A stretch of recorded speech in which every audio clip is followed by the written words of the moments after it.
प्रभु मैं तेरा तेरा तेरा, तू मेरा मेरा मेरा, मैं तेरा तेरा तेरा, तू मेरा मेरा मेरा। भोजन केवल मुंह से ही करते हो ऐसा नहीं है, आंखों से ज्यादा भोजन होता है।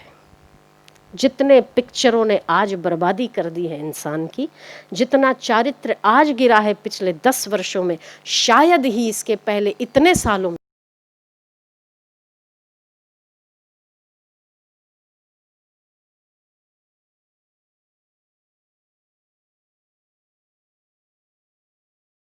अधिक इसके पहले कभी हुआ हो। क्यों? क्योंकि आंखों पर नियंत्रण नहीं रहा है। जितना आप जो दर्शन करते हैं वही आपके जहन में उतरता है। जो आप देखते हैं वही आप भोजन करते हैं। एक बार भोजन का असर तो 24 घंटे या 6 घंटे या 10 घंटे के बाद मल बन के बाहर निकलता है, पर जो आंखों से किया हुआ भोजन है वो आपको वर्षों, महीनों, सालों नहीं, जन्म जन्म तक आपको भटकाता है। आंखों का भोजन, आप ये समझते हो इतना सा देखने में क्या बुराई है, इतना सा देख लिया तो क्या हर्ज है? ना, वो देखा उसी में हर्ज होता है, और वही आपके चित्त के द्वारा, मन के द्वारा आपके आत्मा में उतरता है और आपका चिंतन बनता है।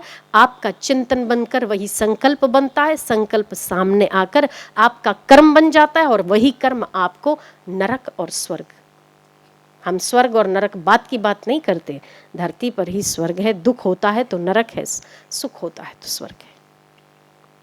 इसीलिए सबसे पहले आपका दर्शन सुधारना चाहिए। यदि आप कोई दर्शन ऐसा करते हैं जिससे प्रसन्नता का अनुभव हो, तो निश्चित ही आपके चित्त में आप स्वर्ग का आवाहन करते हैं। एक साधु था, बड़ा अच्छा भजनानंदी था। उसे था कि मुझे जन्म को सुधार लेना चाहिए। बड़ा अच्छा भजन करता था। चतुर्मास था, चतुर्मास में घूमते हुए किसी के घर ठहरा। वो घर उन्होंने उस साधु के लिए खाली कर दिया और कहा कि आपके भजन में विक्षेप ना हो, हम यहाँ ये कुटिया आपको दे देते। वो साधु उसमें बैठकर भजन करता था। अब स्थिति बहुत अच्छी ऊंची नहीं हुई थी कि अपने मन पर आप नियंत्रण हो। उसके सामने एक वैश्या रहती थी। वैश्या का काम आप जानते हो, वैश्या कभी कभी इन हालातों में भी वैश्या बनना पड़ता है या ऐसा कर्म करना पड़ता है कि हृदय तो उसको नहीं स्वीकार करता है, पर फिर भी आजीविका उपार्जन के लिए वैसा काम करना पड़ता है। वैश्या ने सोचा एक दिन कि मुझे लग रहा है कि ये जो मेरे घर के सामने है ना, हर रोज भगवान नाम का कीर्तन होता है, लगता है कि मेरा कोई पड़ोसी भगवान का भक्त आया है। मेरे इतने पाप कर्म है कि मैं मंदिर नहीं जा सकती हूँ, मेरे इतने पाप है कि मैं किसी साधु की सेवा नहीं कर सकती, किसी साधु को भोजन नहीं करा सकती। क्यों ना हर रोज सुबह स्नान करने के बाद इस साधु के दर्शन कर लूं, मेरे कुछ तो पाप कट जाएं, मेरे कुछ तो पुण्यों का उदय हो जाए। वैश्या ये समझ के हर रोज साधु के दर्शन करती थी। कुछ दिन तो उस साधु ने देखा कि वैश्या देख रही है, आंखें बंद कर लेता कि मुझे दर्शन नहीं करना है। आंखें बंद करके भगवान के भजन में लीन होने की कोशिश करता, पर उसका ध्यान कहाँ जाता? कुछ दिन के बाद वो सोचने लगा कि देखूं आंखें खोल कर कि वो आई है कि नहीं आई है, मुझे देख रही है कि नहीं देख रही है। वो तो बड़े भाव से दर्शन करने के उद्देश्य से स्नान करने के बाद सामने खिड़की से हल्का सा झांकती, हाथ जोड़ती और कहती कि महाराज, मन में बोलती कि परमात्मा तूने कितना अच्छा किया, मेरे उद्धार के लिए तूने मेरी व्यवस्था कर दी कि मुझे अपने शरीर के द्वारा इतने पाप करने पड़ते हैं, कम से कम इस साधु का दर्शन करके मेरा हृदय प्रसन्न तो होता है। धन्य है, धन्य है करके वो हाथ जोड़कर चली जाती और सामने उसकी नजर पड़ती कि ये वैश्या है। जैसे ही उसने वैश्या पर दृष्टि डाली, उसको दिमाग में एक कल्पना बन गई कि वैश्या मतलब क्या क्या करती होगी, कैसे कैसे करती होगी, कैसे कैसे रिझाती होगी। बीज डल गया आंखों के द्वारा अपने चित्त में और उसमें उसने वृक्ष बना दिया। और ये आप ध्यान देना कि मन अच्छी बातों की कल्पना बहुत कम करता है, पर गलत बातों की कल्पना जल्दी करता है, सहज में करता है और ज़्यादा करता है, क्योंकि मन का स्वभाव है नीचे की ओर बहना। सो साधु ने भी अभी परिपक्व अवस्था नहीं पहुंची थी। कुछ दिन के बाद उसने सोचा कि आज ना आज इसकी ये नजर नहीं आ रही, क्या पता है भी कि नहीं है। आज उसको चिंता भी होने लगी कि वो सामने जो माई दिखाई देती थी आज नजर नहीं आ रही है कि नहीं है। उसने देखा आज नहीं है, आज नहीं है, नहीं है तो खिड़की पर से झांकने की कोशिश की अपनी खिड़की से कि उसका दरवाजा खुला है कि ताला लगा है।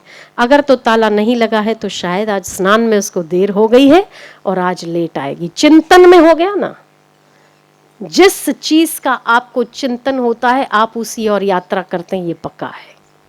अगर आपके चित्त में मारने का चिंतन है, आप समझो कि आप आज नहीं तो कल किसी को ठोकने वाले हो।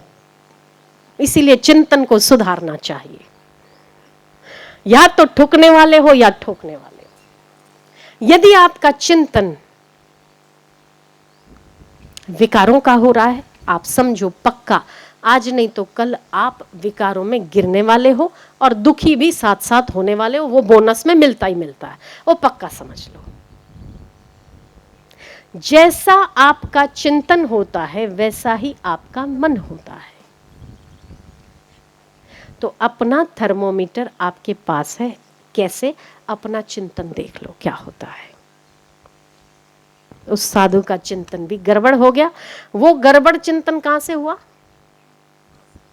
आंखों के द्वारा। अब वो थोड़े समय के बाद इसने सोचा कि ये वैश्या दिखाई नहीं देती। उसने नीचे झुककर देखा, देखा तो दरवाजा तो बंद है, कुंडी बाहर से लगी कि कुंडी अंदर से लगी, वो भी देखने की कोशिश की। अब ये साधु था, इसे अपने भजन में रुचि बढ़ानी चाहिए, पर इसका नियंत्रण अपनी इंद्रियों से छूट गया। फिर भी गुरु की कृपा रही होगी। वैश्या 3 दिन तक नहीं आई और इसको बेचैनी हो गई कि ये आई क्यों नहीं, ये आई क्यों नहीं। साधु था, आई क्यों नहीं। 3 दिन के बाद चौथे दिन इससे रहा नहीं गया और इसने दरवाजा खोलकर प्रवेश किया। जैसे ही प्रवेश किया तो अंदर से बदबू बदबू बदबू, खूब बदबू आने लगी, बहुत बदबू आई। क्या हो गया? ये तुरंत निकल कर वापस आया और उसने सूचित कर दिया गांव वालों को कि आसपास बदबू आ रही है। गांव वाले आए, दरवाजा खोलकर अंदर गए। उसके दरवाजे, उसके कक्ष पे भी अंदर से कुंडी लगी हुई थी। वो कुंडी तोड़कर अंदर जाके देखा तो वैश्या मृत्यु को प्राप्त हो गई थी, वो मर गई थी। अब मर गई तो दुख हुआ साधु को, बेचारी मर गई।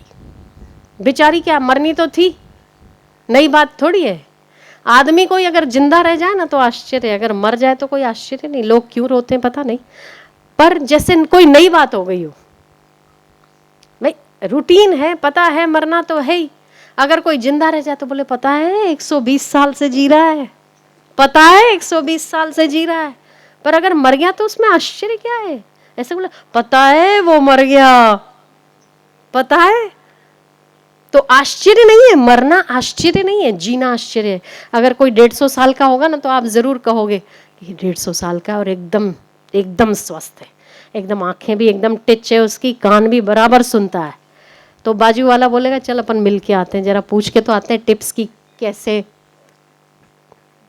हेल्थ इतना अच्छा कैसे है।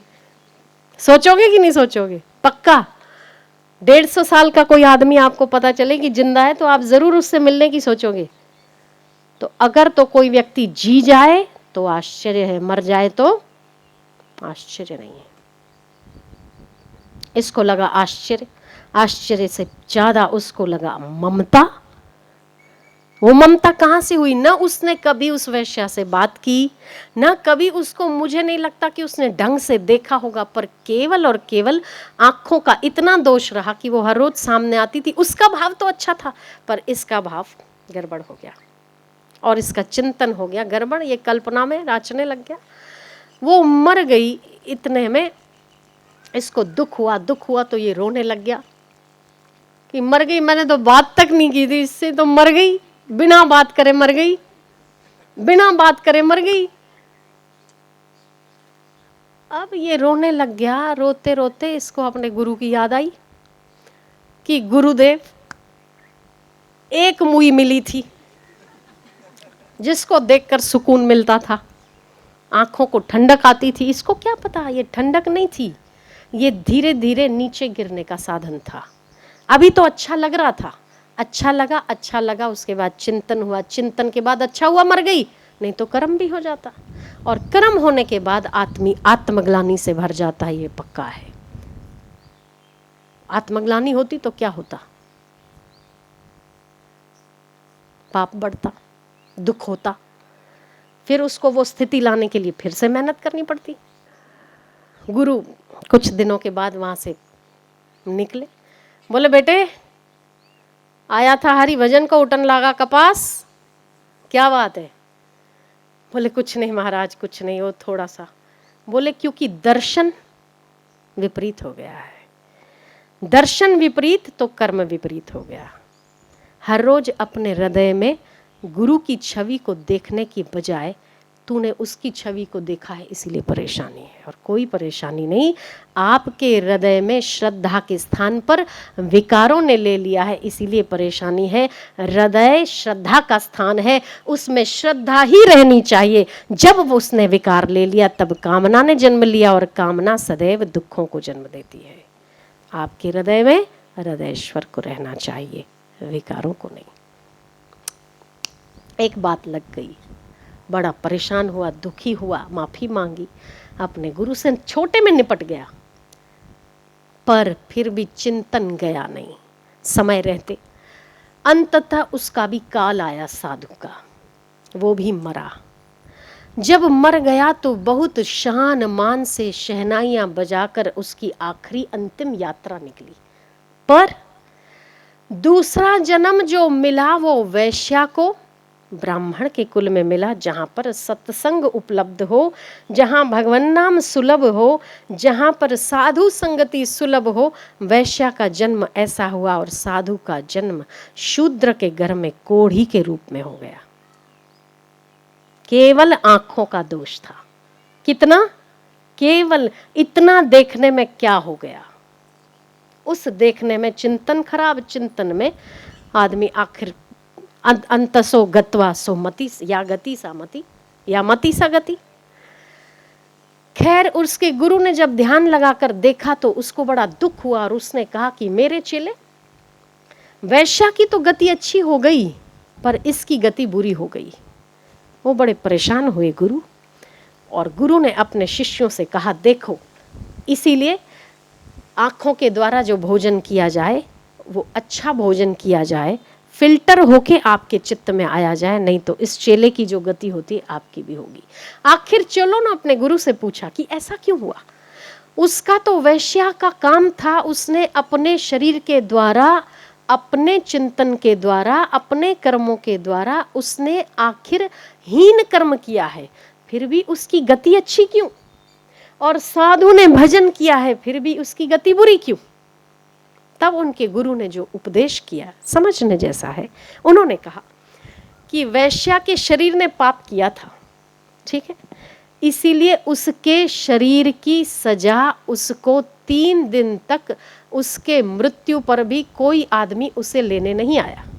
आखिर उसके शरीर में कीड़े पड़ गए, बदबू मारने लगा शरीर, उसके बाद उसकी गति हुई, जो भी उसका क्रियाकर्म हुआ होगा। शरीर ने बुरे कर्म किए हैं तो शरीर ने बुरा कर्म का फल भुगता, पर उसके मन ने अच्छा सोचा था। उसके मन ने ये सोचकर साधु का दर्शन किया कि भगवान ने इस साधु को इसीलिए बिठाया है कि मेरी गति अच्छी हो। तो मन तो उसका साधु में था, शरीर उसका नीच कर्मों में था। तो नीच कर्मों की गति जिसने की उसको वैसी गति मिली। मन उच्च था तो उसकी गति उच्च हुई और दूसरा जन्म उसको साधु का मिला, जहां पर साधु संगति सुलभ हो।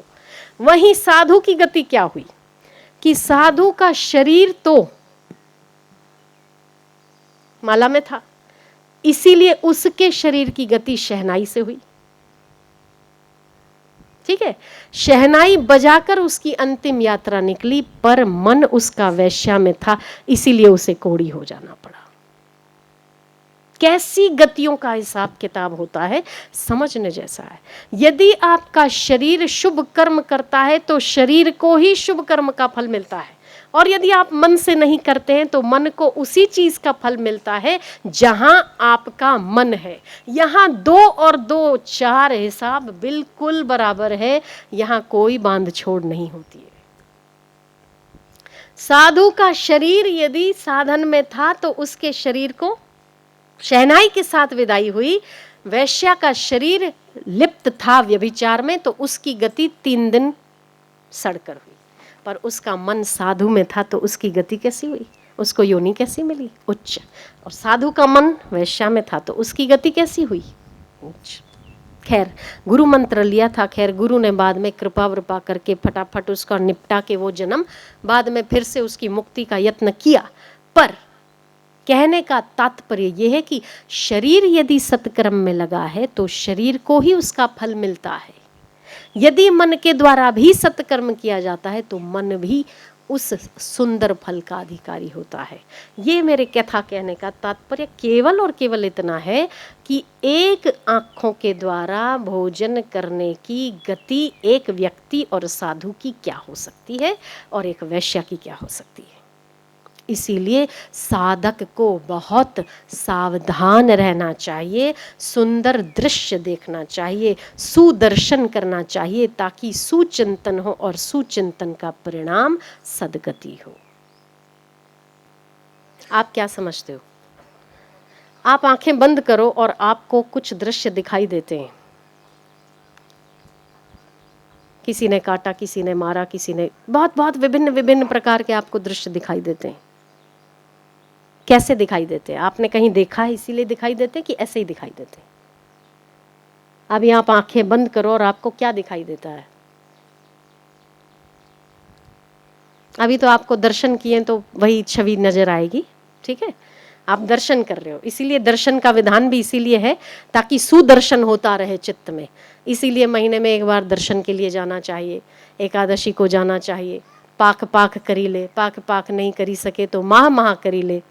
एक एक महीने में दर्शन करना चाहिए, और जो एक महीने में भी दर्शन नहीं कर सकता उसे अपनी कब्र खुदवा लेनी चाहिए। कबीर जी ने कहा, हमने नहीं। कबीर जी कहते हैं, हम नहीं कहते, कि हर रोज दर्शन करना चाहिए। दर्शन से क्या होता है? चित्त वृत्तियां प्रसन्न रहती है। जो दर्शन आप करते हैं वही कुछ दिन तो आपके जहन में उतर जाता है।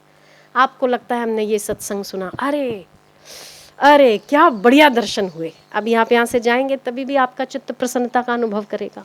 आंखें बंद करेंगे थोड़े दिन तो आपको वही, और जब तक थोड़े दिन आप भूलने लगोगे उस समय तो एक फिर से पूनम आ जाएगी और आपको वापस वही चिंतन होने लगेगा कि हमें पूनम है और जाना है ना। तो ऐसे करते करते करते करते व्यक्ति को एक आदत सी बन जाती है। ब्रह्म भाव बहुत दूर की बात है, पहले तो आपको इंद्रियों को संयत करने का काम करना पड़ता है। एक साधक को इंद्रियों को संयत करने का काम पड़ता है, और जब आपका नियंत्रण अपने आप पर आ जाता है तब योग वशिष्ठ में ये बात आती है कि हे राम जी, जिसने मन नहीं जीता और जग जीत लिया उसने कुछ नहीं किया, और जिसने जगत नहीं जीता पर मन जीत लिया उसको हमारा नमस्कार है। भगवान वशिष्ठ जी उसे नमस्कार करते हैं।